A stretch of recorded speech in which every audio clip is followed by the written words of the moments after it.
Today's speaker is Ms. Jenita Caren Rajakumari. She is an assistant professor at School of Music Therapy, Institute of Cytogenesis and Complementary Medicine, Shri Balaji Vidyapeeth. She has graduated with a bachelor's in audiology and speech pathology.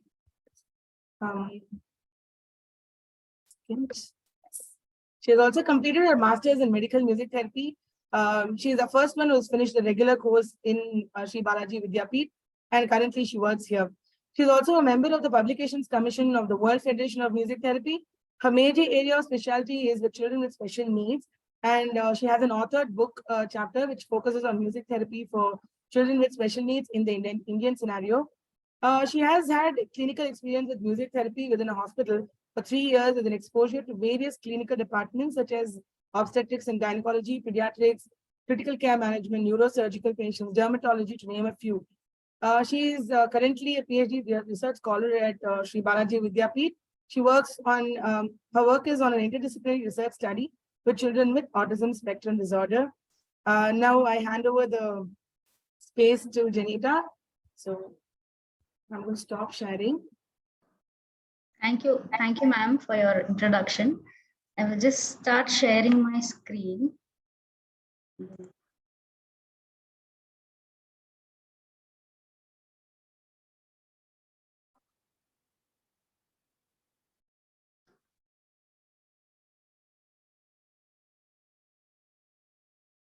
Yes, is my screen visible?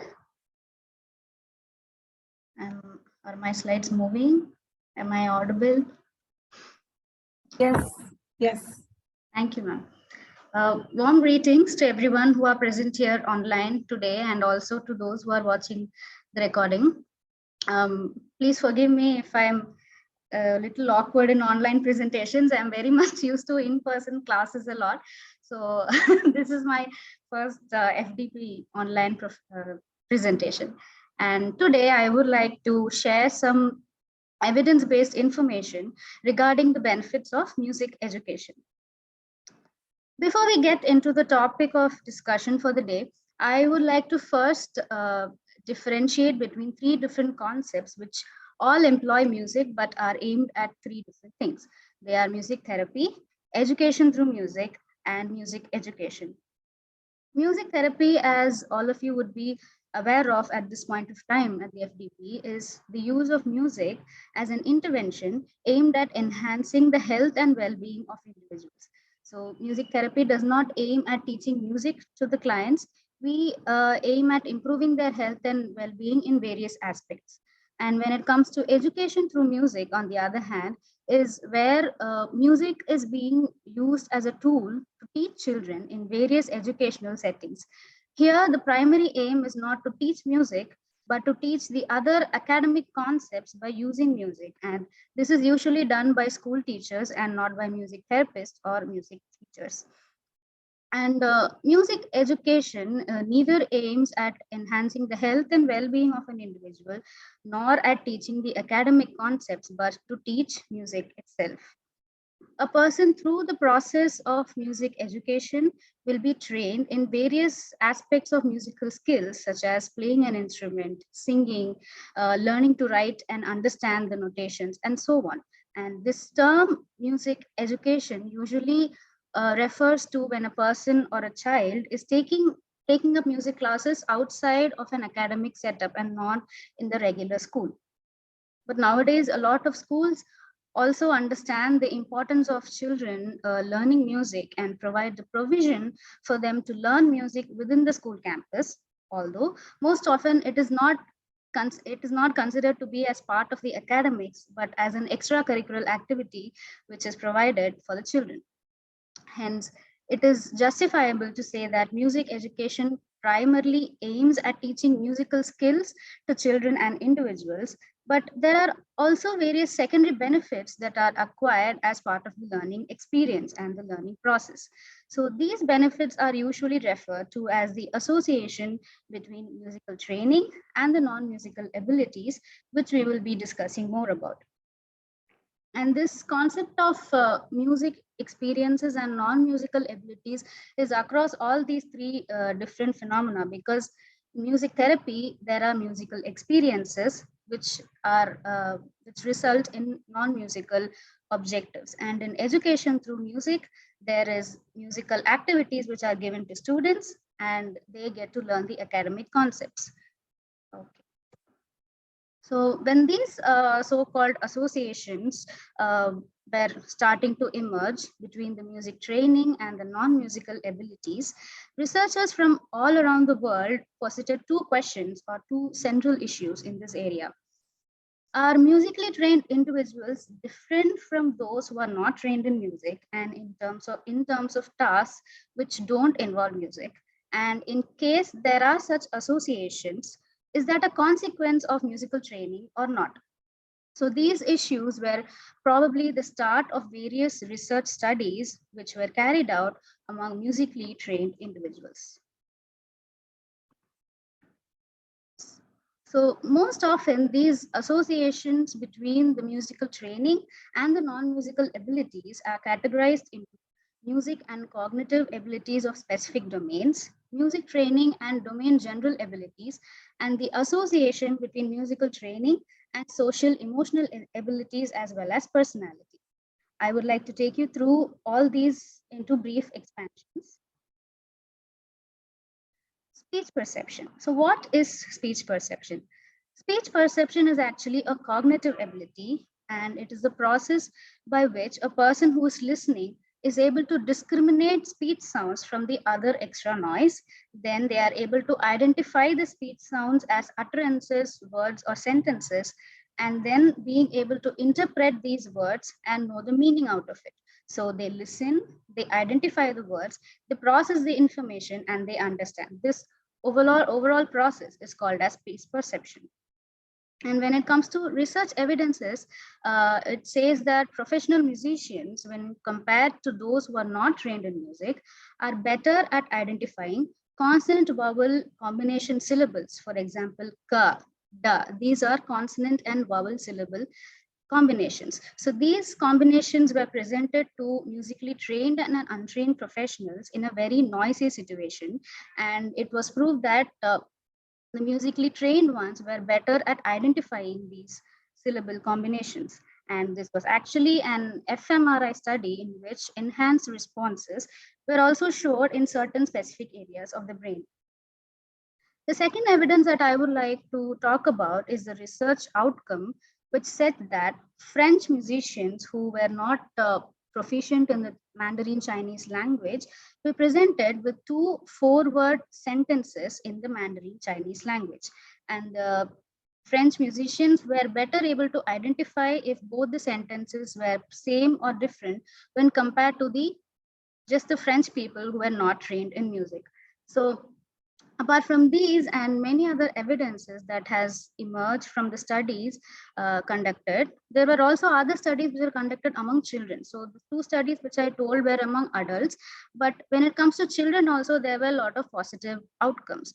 So one research study was done to compare 5-year-old children who underwent weekly music lessons for a period of over 16 weeks with the same age group children who took up swimming lessons. And it was concluded that the children who took up music lessons showed better improvements in the phonological awareness, which is the ability to understand the various segments of sounds in speech and language. All these evidences give us data to say that yes, music instruction can have positive effects on the individual speech perception ability. But how do we explain this association? And the answer is a concept called music aptitude. To put in simple words, music aptitude is the level up to which a person who is listening to different musical tones of various duration and can perceive and then remember them in the correct sequence that they were provided in. So they listen to a sequence of notes, they perceive it, and being able to remember it in the proper sequence.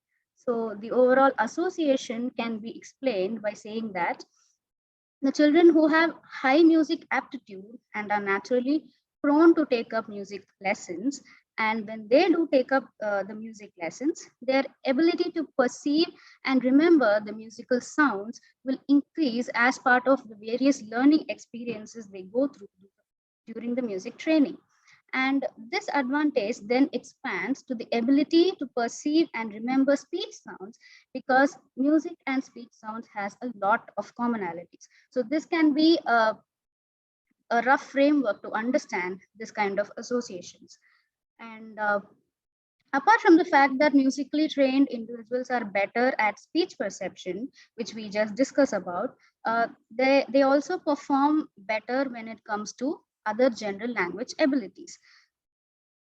Research studies were conducted by various researchers and they have given a lot of conclusions saying that musically trained individuals are better when it comes to remembering a list of words that they hear or read, and they can also make better grammatical judgments.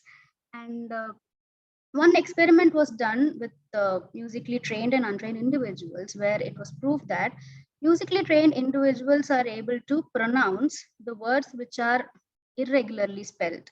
So, for example, subtle is a word which is irregularly spelled, S-U-B-T-L-E, but it's not pronounced as subtle, it is subtle.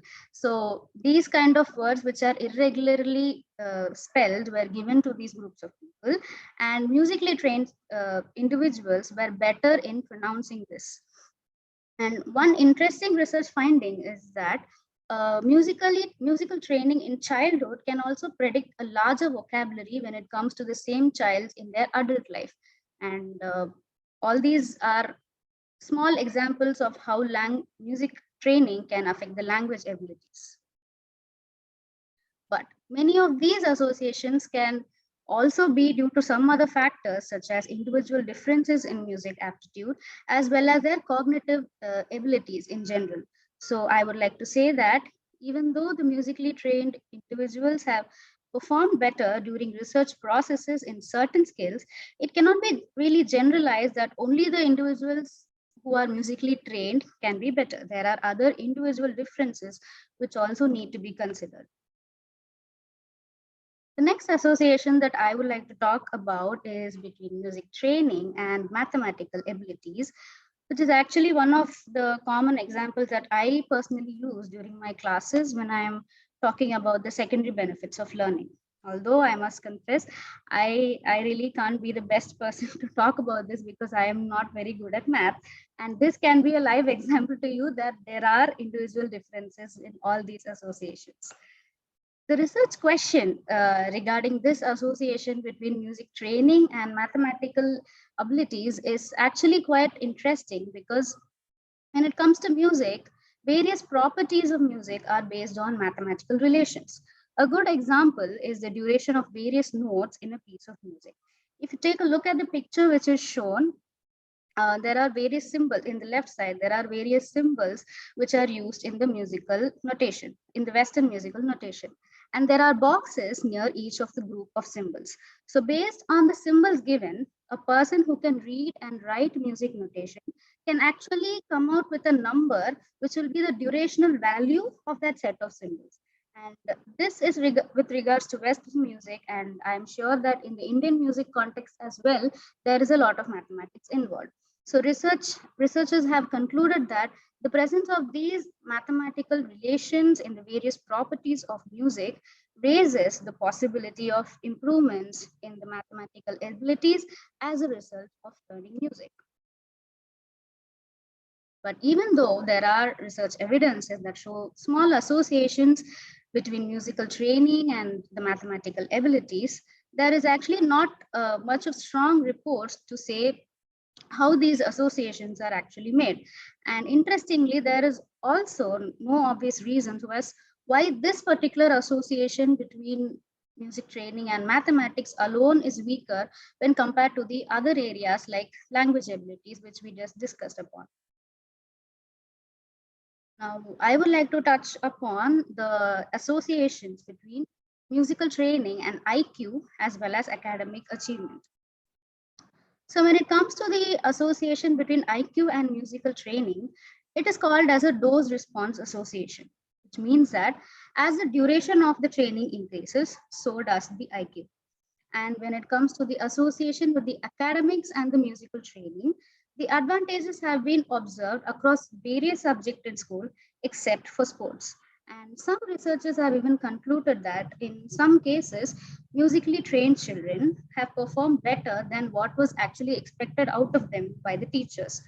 But I would again like to reiterate that these improvements may not be generalized to the music training alone. The music training is actually a tool to enhance or exaggerate the pre-existing cognitive advantages that the child or a person might have.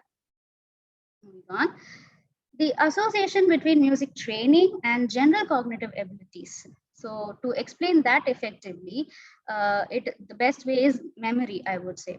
So enhanced skills when it comes to memory in turn leads to a lot of better performance in academics at school as well when it comes to children. Research evidences suggest that musically trained individuals perform better in tests of listening skills, and they are able to remember non-linguistic sounds as well. So we saw a study where the linguistic sounds were perceived better, but when it comes to non-linguistic sounds like environmental sounds, the musically trained children and individuals were performing better. Interestingly, this enhanced capacity actually did not extend to remembering pictures or of objects or different work of art. The enhancement was actually limited only to the auditory stimuli and not to the visual stimuli in case of the musically trained individuals. Another study revealed that musically trained individuals showed larger improvements when it comes to memory for a list of numbers or words. Then again, their memory did not show improvements when it came to the spatial locations. So this second study was actually a longitudinal study which was done among children between the age of 7 and 8.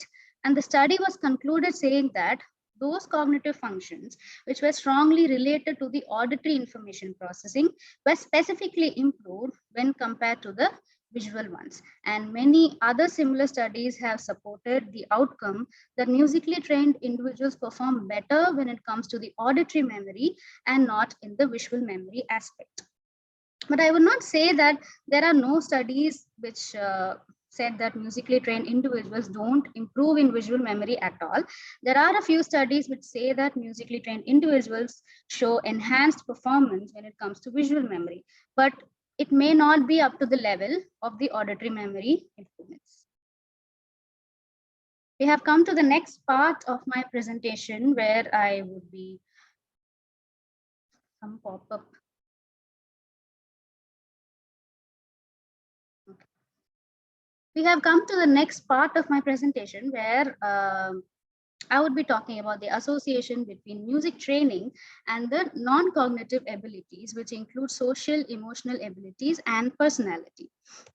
But before we consider music training specifically, making music or music making, as we call it, itself can be a very socially bonding process.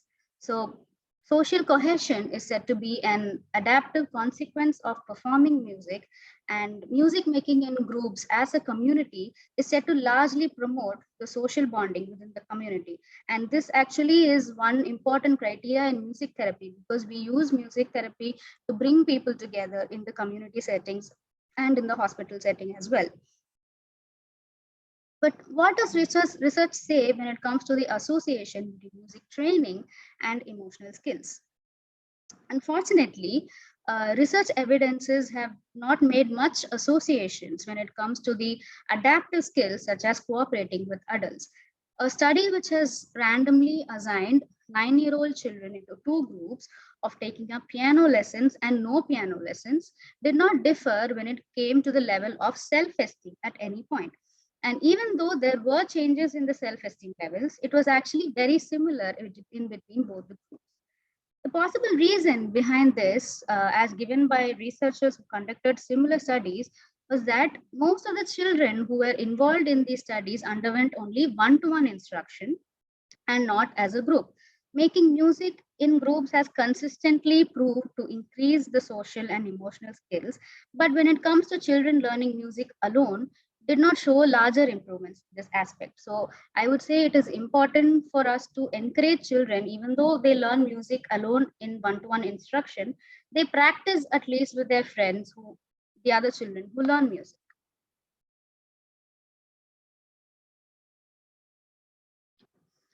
When it comes to the association between music and emotional development and emotional intelligence, and this is actually a very reasonable question to ask because the link between music and emotions has been well established. Emotional responses are gained just by music listening, and there is also a lot of emotional expression required for musical performances. So these questions led to substantial amount of research, and nevertheless, in early adulthood, no associations were actually found between the performance on the tasks of emotional intelligence and the duration of the musical training. But when it comes to childhood, children between the age of 7 and 8 who were trained in music were better in the comprehension of emotions and when compared to the counterparts who were not trained. However, this advantage in comprehension of emotions was not seen when other factors like individual differences and IQ were considered. The next question, does music therapy, or I'm sorry, does music training influence the 5 dimensions of personality? And the answer is, based on research evidence, of course, yes, there can be possible associations between music training in 2 out of the 5 dimensions of personality, which are conscientiousness and openness to experience. So conscientiousness is usually associated with performance in school, and openness is usually associated with the years of education. When it comes to actual research evidences available, the duration of music training has been positively associated with both these emotional traits, and when the study was done with 2 groups of children. One group was 10 to 12-year-old and the other group of 17-year-old. And researchers have also concluded that this association between music training and personality itself is more convincing when compared to the other social and emotional skills. And this association proves, or it provides as an additional information or an additional evidence to the notion that individual differences do determine who takes up music lessons itself and for how long can they perceive to take and learn and complete the process of learning. The last segment of my presentation is a brief introduction to how music education can cause structural differences or changes in the brain over time through the course of learning music. In order to understand this association, we need to know the phenomena of brain plasticity. So brain plasticity is this unique capacity of the human brain to change over time by making stronger nerve cell connections. So when there are stronger nerve cell connections in specific areas of the brain due to repeated practice, the functions that are associated with those areas of the brain become more effortless for the patient, for the person, and they become more efficient in it. Apart from the functions, research studies have also concluded that there are actual gross structural changes in the brain itself. So these kind of changes can also positively affect the brain development in cases of children. Long-term training in instrumental music by itself is a very intense process. It is a multisensory and motor experience which will fully engage the individual who is playing the instrument or is learning the instrument. Today, I would like to highlight on one research study in which structural changes of the brain were demonstrated after 15 months of musical training in early childhood. These structural changes were connected to the improvements in the motor and auditory skills relating to the musical performance. So whatever instrument that they were learning, the motor skills and the auditory skills which needed for playing that particular instrument and the areas which were related to those particular functions showed structural changes. And this study was concluded by saying that the changes were caused due to training induced brain plasticity, which means that as a result of prolonged training, as a result of repeated practice, there were changes in the brain due to brain plasticity. And this is what caused these structural changes. So I think I am a lot ahead in time. in conclusion, I would like to reinstate a few of my main points. There are well-established research evidences available in literature which bring about the association between music training and cognitive abilities. And within these associations, music may play a causal role, which is causing these associations, especially those relating to speech perception and language. And music training may also cause small improvements in the IQ of children. It is still actually debatable to say that just music training has a magical and transformative powers to become the cause for all these associations that we just discussed, but rather it is the influence of various pre-existing advantages in the dimensions of music aptitude, cognitive abilities, and also the personality of a person, which have important roles. And finally, when it comes to the changes in the brain, music training can cause changes in the structure of the brain itself as a result of training-induced brain plasticity. So these are my many references. And I would like to take this opportunity to thank the ISCM family, our team, for motivating me in so many ways and for providing me this opportunity to present here. Thank you. I am open to answering some questions which I might know. I will stop sharing. Thank you very much, Ms. Jenita. That was completely research-based. So that's complete evidence with use of music training, what are the changes that may happen with different dimensions in children or in adults. So if anyone has any questions or thoughts.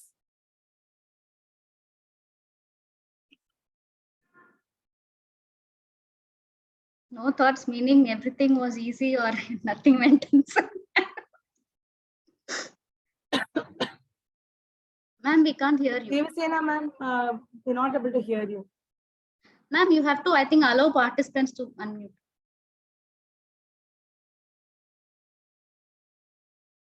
I'm sorry about that. Ma'am, please unmute yourself. Yes, I couldn't unmute. Yes, thank you. Wonderful section, Ms. Jenita. Thank you, ma'am. Really enjoyed your perception you brought many ways. And I'm just wondering the kids, whether when you are working, I saw some of the videos also when I was there last time. And so whether you could feel that when you are giving the therapy, it's same benefit you could make for the adults and the kids, it's the same, you think, or it will take different timings? And of course, whoever have little bit, like some of them may be learning vocal, some of them may be learning the instrument. So with those people, when they are coming, so with them, when you are working, there is a difference, or you could make them all same? Yes, ma'am. So actually, to answer the first part of the question, when it comes to adults and children, the population that I've worked on with, adults are mostly in the clinical areas, in the hospital. But when it comes to children, I have worked with a lot of children with special needs. So the needs are actually very different and they are in different directions. When it comes to children with special needs, they have intellectual disability, they have cognitive declines. So we'll have to work in that aspect. But when it comes to the adults who come to the hospital, they actually don't have much of this cognitive decline, as we call in the children that I have seen.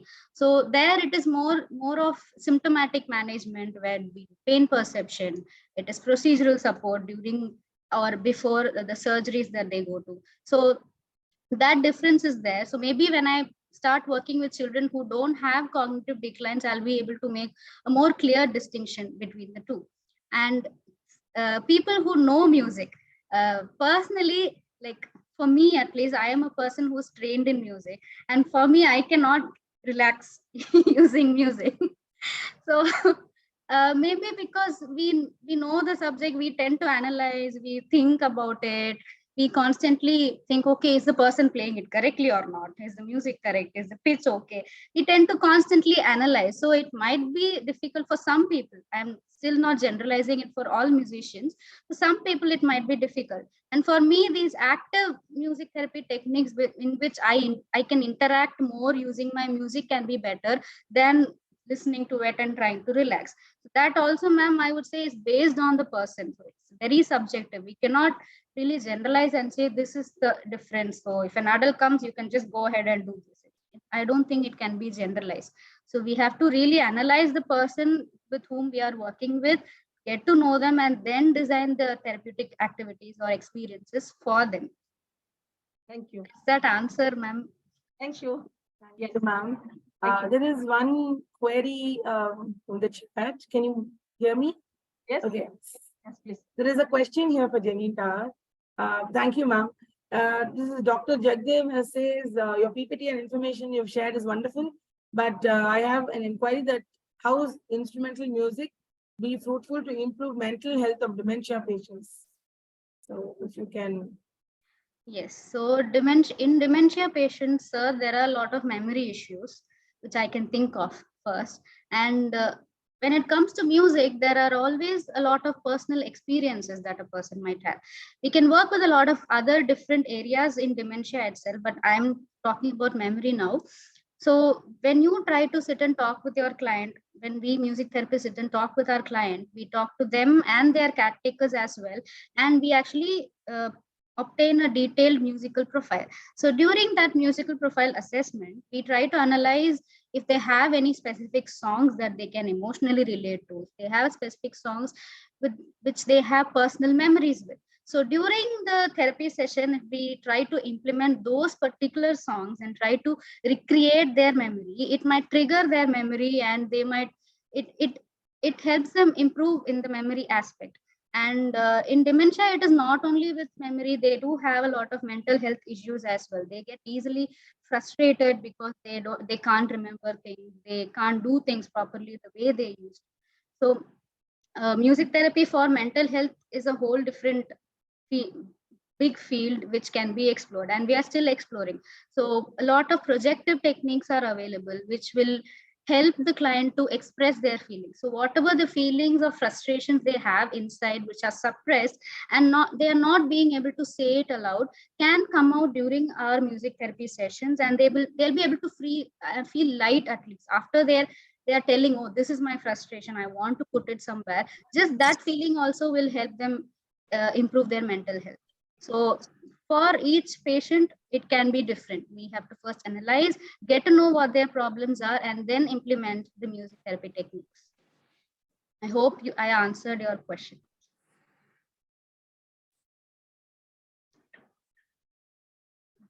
Namaste, Professor Caren. I hope you can hear me. Yes, ma'am.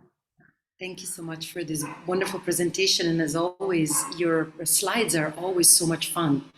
I don't know how you managed to create this amazing cartoon-like slides where everybody— This is my recreative activity, ma'am. Oh my God. Like, it's just like, wow. Anyway, I wanted to ask you, because, you have had quite a few experiences, both as a researcher and then as practical, teachings. If you could share one of the most rewarding experiences you've had in this field, especially with practical applications.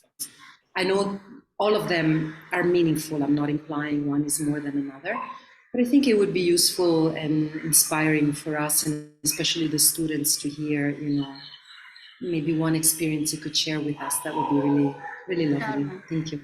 So I would like to share an experience where my presence there made a change in a patient, and not my music also. Like, my music has made changes, and I've had a lot of meaningful experiences. There was one instance when I was in the pre-operative area of the catheterization lab. The client was actually going in for an angioplasty surgery. So before the surgery, I just approached the client and asked him, are you okay? Do you want me to give you some music? Are you anxious? I'll be there with you during the surgery as well. But now, like, before you go in, do you want to have some experience, or do you want someone to talk to? He said, no, I'm fine. No, nothing. You can go. Like that, he just told. And I didn't really go away from him. I was just standing and giving him space. I was still there, and I was waiting for the surgery to start so that I could go in. And before that, I also asked what songs he would like to listen to during the surgery. And so I was just waiting and giving him some space. And suddenly he just called me, can you please come here? And I went near him and to listen to him, I just knelt down next to his bed and I was just with him. And he just started crying and he said, I am very anxious now that I'm going for the surgery. And I'm remembering my mother. She's not with me now. She has passed away, but I remember her now. And somehow I feel that she is with me now. And then at that point, I was just kneeling next to him, holding his hands, and I was singing for him a song, a religious song, which he has suggested to play during the surgery. And I was just there holding his hands. And that was a very meaningful experience, because not just music, even me as a music therapist, my presence had made a difference. And he doesn't know me. He was more than 45 years old. And I don't think in the Indian society, patriarchic society, I'm sorry, it is easy for a man to cry in front of a small girl. I was a student at that time. I don't think it's easy for him to do that. But he just called me and he's crying to me, and he was talking very openly, and he was listening to my music, and he was soothed because of my music. And during the surgery also, I was right next to him. I was playing him music and I was helping. So this one, I remember this always, and it was a very meaningful experience for me. Any other questions, feedback?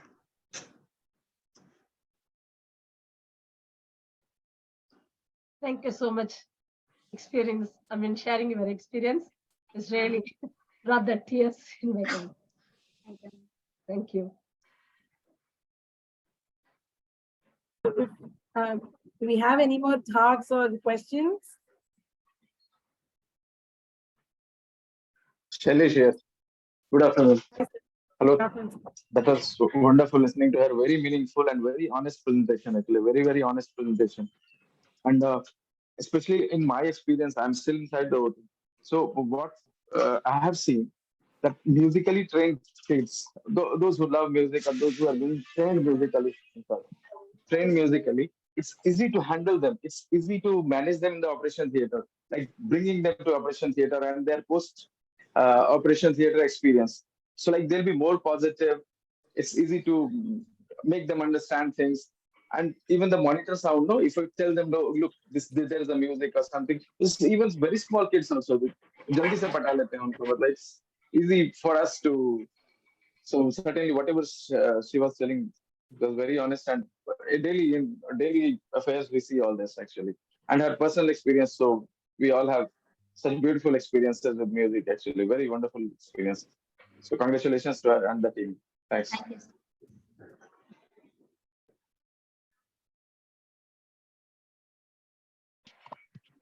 Hello. Hello, ma'am. Yeah, hi, Jenita. Hi, It ma'am. was a wonderful presentation.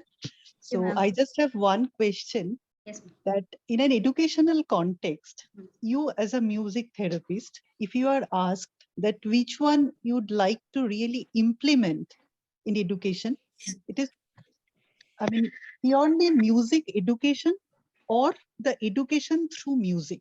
So which one will be your suggestion to promote in an educational context? Yes, ma'am. So in an educational context, I would say education through music first, because music education, as I told, the child has to take that interest and take up music lessons outside of the academic setting. And if we really force all the students to take up musical lessons, that might itself become an aversion, because some children might not have that inclination towards going and learning and putting the effort to learn music. But when it comes to education through music, it is going from the teachers, and the children, maybe they don't really realize that they are implementing music or something. For them, it is just a fun activity, and the information is going to reach the children more easily. So I would say we can, as a music therapist, I would want to train teachers on how they can implement music in the educational setup, and how to make their classroom more fun using music, and how to make learning itself fun using music. So I would say education through music first for all, and then for the the children who are more inclined, to be encouraged to go and learn music. That encouragement and motivation also has to come from teachers, because more than parents saying, if the teacher says it, it gets through to some children. So teachers should also encourage their students to go and take up music lessons as such. Did I answer your question, ma'am? Yes, very much you have answered. So maybe it's a next generation learning that adding musical components into existing education and Yes, ma'am. also training teachers accordingly. Yes, ma'am. Yeah. Thank you so much. Thank you so much. Yeah. Thank you so much, Jenita, for that beautiful presentation. Thank you, sir. I was in the background watching it, listening to it, and then I felt I should come and say a few words because it was so well done. Thank you, sir. I loved your PPT slides. I think they were very artistically done. There was a nice simplicity to them, and there was a nice sense of innocence and clarity to them. Thank you, sir. Often when we prepare presentations, we make them very complicated. You had a nice simplicity of minimalism in those slides, which I think gave you the space to express your own thoughts more articulately. So congratulations on a nice presentation. Thank you, sir. Really means a lot. Definitely. And on top of that, when you talk about the need for a musical education, and we are often thinking, because both yoga therapy, music therapy, we get put into the box that therapy means somebody has to be abnormal for you to give the therapy. So I think this is a point that what I heard again and again coming through your presentation was, it's not about the abnormality, but about enhancing each person's individuality. So I think this is another point that music therapy should focus on. It is not about making everybody the same. So it is about understanding, as you said, different people have different aptitudes. Yes. That will influence the way they perceive their music, which will influence what happens to them and manifests to them. Exactly, sir. Half an hour presentation in one line. See, I was listening. Yes, sir. Thank you. This is so important because we have got stuck in the modern medical paradigm, which people want a protocol. So, we keep on being asked by different clinicians, give us a protocol for dementia, give us a protocol for, diabetes, give us a protocol for anxiety. And it becomes very difficult because what is the protocol for a normalized human being? In medicine, we talk about normalized subjects, but what is a normalized human being? And this is where I think celebrating the diversity of each individual on this planet, finding that certain people like rhythm, some people like the mathematics of it. That slide where you put the symbols and the mathematics. As a percussionist, so much of mathematics comes into it. Putting the 3 into the 4 and the 7 into the 4 and the 4 into the 9 and the 9 into the 6 and the 3 into the 5, it's so beautiful. And Recording in progress. It is so important that we don't get stuck with the mathematics. And I think there was a point made that when we are listening to music, often if you're a musician, you get caught up with all the technicalities. And I 100% agree with you on that. Because, people used to put on the headphone and study. I cannot study with headphones on. If I listen to music, I have to listen to music. I cannot listen to music and study. Because for me, the moment I listen to the music, what is the raga, what is the thala, what is the rhythm, who is singing, what type of sangati are they making, what type of variations are there, what emotion is being brought out, what bhava is coming out. Your mind is drawn into all of this. So you cannot be a mere spectator at that time. So I think this is why they say teachers are the worst students. I think trying to give music therapy to a musician may be the toughest one, because they will be analyzing your musical therapy from a musical point of view and not experiencing the therapeutic experience. And the last point I wanted to bring out is your emphasis on children. I think we need to refocus a lot of things and get back to the basic foundational years, formative years of young children, and let that music become part of their life. You know, growing up in school, I remember so much, one of my fondest teachers was my musical teacher. Nandita. Recording in progress. Nandita, even now when I think about it, I think of Nandita. She had a birthday recently. And, you know, I was wishing her, and then I'm thinking like 40 years ago, the song she taught us, the group singing we did, what a beautiful therapy it was without us knowing it was therapy. And even she didn't think it was therapy. But it was a beautiful foundation. And as a means of emotional resilience is very important in young people. So I would like to congratulate you on all these thoughts that came up and thoughts you stimulated in me as I was listening. So that was something very special. And I am so happy that many of our participants are there today, and Sangeeta is with us, then Vaishali is with us, I see her there, and Dr. Shiva Prakash also.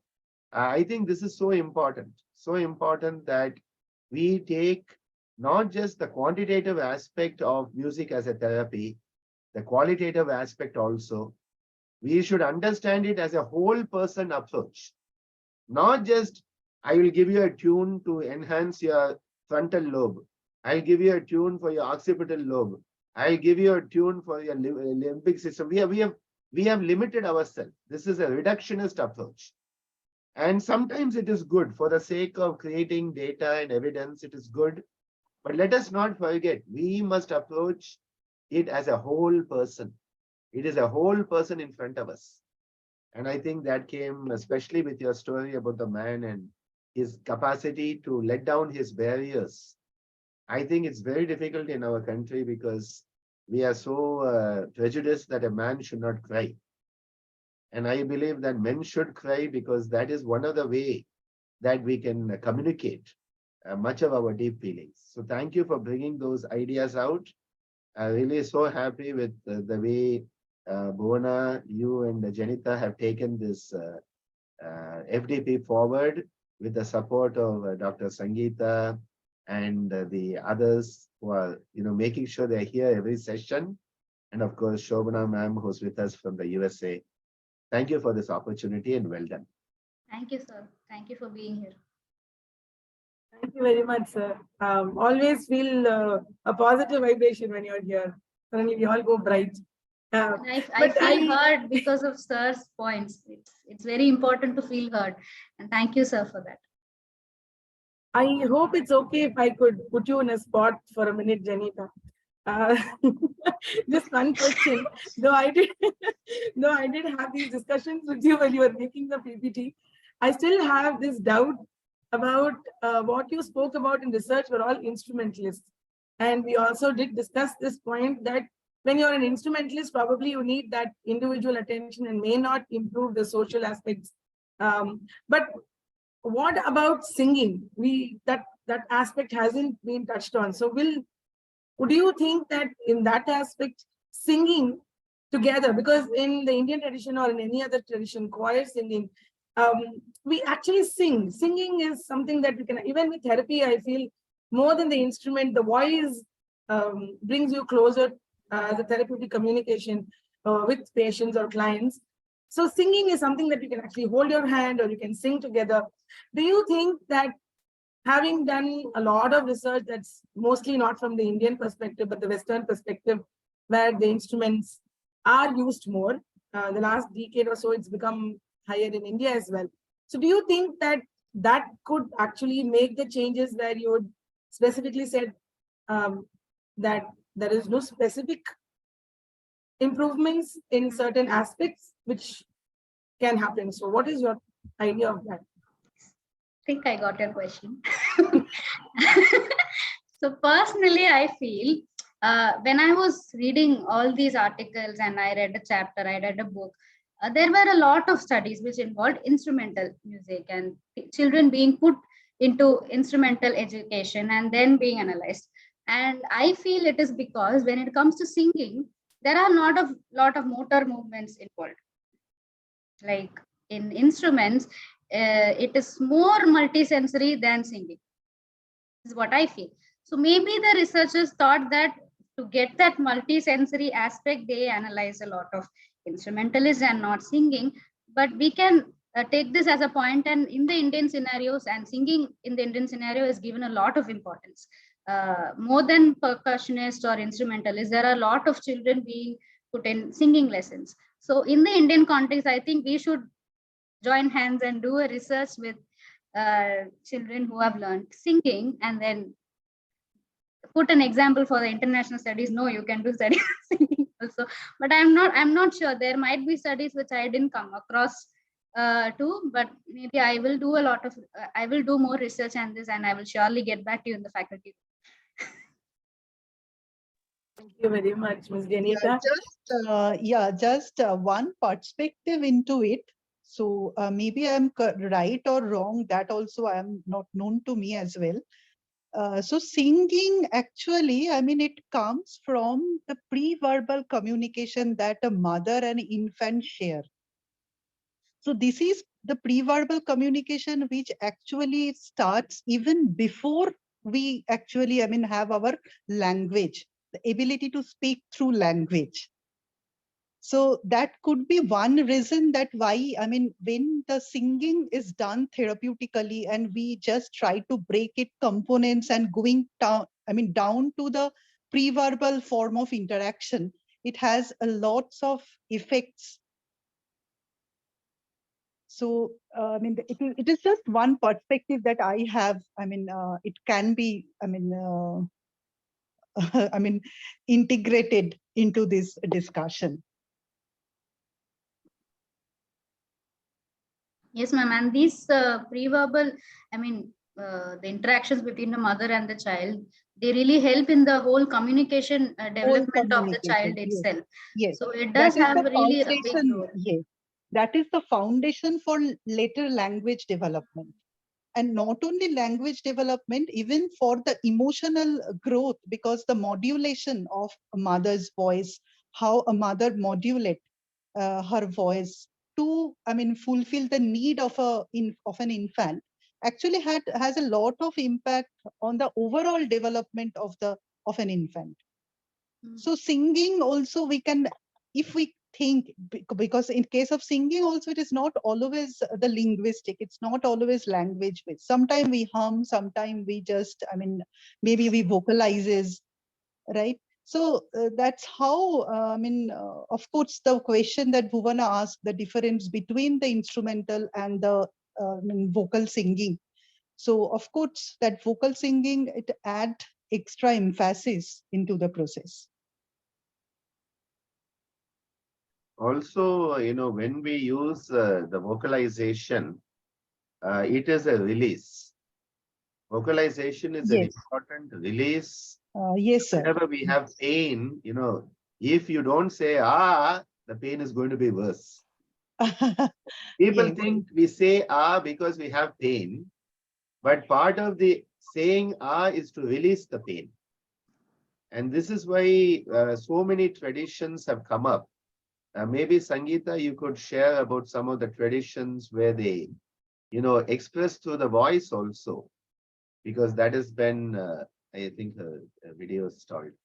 But, you know, Sangeeta, maybe you could express that how the voice is used as a release. So just, I think, you know, you have some good inputs to bring to that. Yes, namaste. Thank you, sir, for inviting me to share this. Let me just move 1 second as I speak. So yes, there's something very special about the voice, of course, as we all know, are very aware, because the voice has the capacity to, at the physical, emotional, mental, and spiritual levels, it has the capacity to help us release, just as you said. So how does it work? On the one hand, when we let go of sounds, what happens is that immediately our nervous system shifts from the sympathetic to the parasympathetic. because one of the effects of distress is the blocking of the throat area. So anytime we're able to release vocally, that also implies the capacity to shift from one of the, from the sympathetic to the parasympathetic.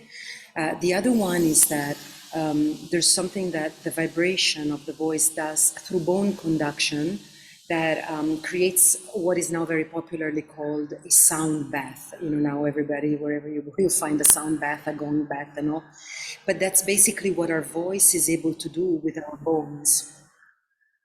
And so that's also there. What, we were talking about earlier about recognizing the sound, that's a different aspect of vocal utterance. So the ones I just mentioned are more about the physics of sound.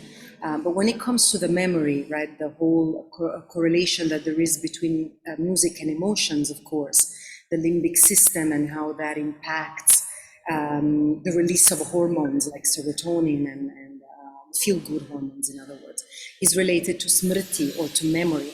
And so, of course, there's so much potential there. To end, because this is not a lecture, it's not my lecture, because I could go on forever. So please bear with me one more second. But truly, when one is to talk about the voice with most people, from children to adults, a lot of people will find some sort of embarrassment about releasing their voice. There's some sort of cultural stigma all around the world, pretty much, where especially children are always told to be quiet, to not yell, not shout. And while, of course, this is important part of education to teach the students to be mindful of their voice, I think there's a release in that sense too. Many people who work with me always remember the first traumatic experience they had when either a parent or a student told them to shut up or that their voice was disagreeable and all. So I think what Professor Caren is doing, working with children and music education, is so important, because a healthy society relies on the capacity to express ourselves, as you said, sir.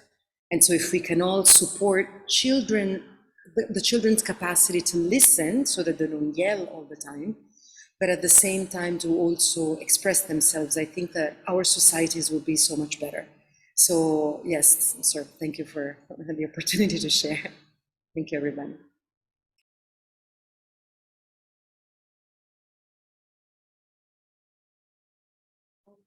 Thank you, Dr. Jenita, for that lovely answer. And thank you, sir, for giving us the opportunity to get an aspect from her.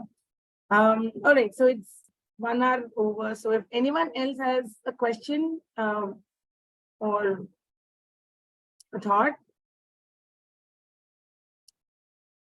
All right, so if we don't have any more, then I think we'll take leave today. Thank you all for being here on a Saturday afternoon and giving us a good discussion, actually. So it was quite interesting for me to watch. I felt very personally the way the direction she took was very unique. So I'm very happy to be to have been around and to be here to introduce and finish her session today. So thank you everyone for being here. Thank you, sir. Thank you, Dr. Sangeeta, Dr. Vaishali, and everyone else. And congratulations, Ms. Jenita. Bye. We'll see you next Wednesday, where we'll have Dr. Vaishali talking about structural activities for children with music. So see you all on Wednesday. Bye-bye.